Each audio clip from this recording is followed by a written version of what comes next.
Morning. This is Willy Arcilla, your brand doctor and inclusive economist.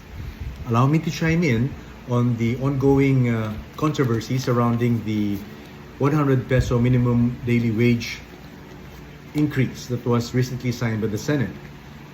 There's been a lot of opposition, particularly from the business sector, the Employees Confederation of the Philippines, as well as the PCCI, saying that 100 peso wage hike will be hurting SMEs.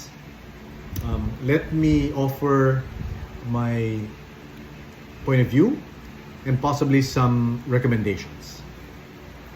First of all, from a human standpoint, we all know that the cost of living over the past 3 years, during the pandemic and post-pandemic, have increased stratospherically. It's been reported that inflation's been going up, has been accelerating, and has continued unabated.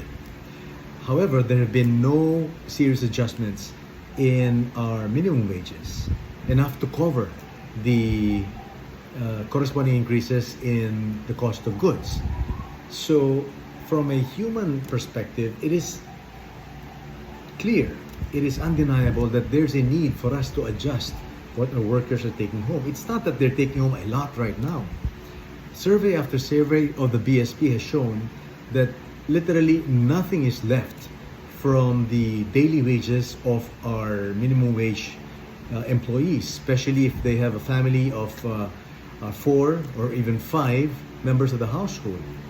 They have no savings. And that's why there's no financial inclusion in the industry. All right, so there's a need for us to improve and enhance their take-home pay that will also increase the purchasing power and disposable income of our workers. Number 2, remember that these wages feed people, and these people are your workers. Imagine if they cannot have enough to eat properly, nutritious food. They're gonna get sick, or they won't be at their peak. They won't be able to maximize their productivity at your work, and that's going to affect the business, not only in the long run but even in the short run. Number 3, in HR, there's a saying that if you pay peanuts, you will get monkeys, but if you pay bananas, then you will get gorillas. All right, so the quality of your people is directly proportionate to the quality of your compensation, which is why we have an economy that's been kept afloat by OFWs. What is the idea behind all the OFWs have to go abroad? Because we locally, the business sector, do not pay them enough, do not pay them what's commensurate to them. The world has discovered that the Filipino OFW is world-class in caliber but paid in third world wages. So, if we continue to deny our workers what is a living wage, what is sufficient, all right, you can expect more and more of our people to leave, and that contributes to a worsening brain drain. So we have to factor that into consideration.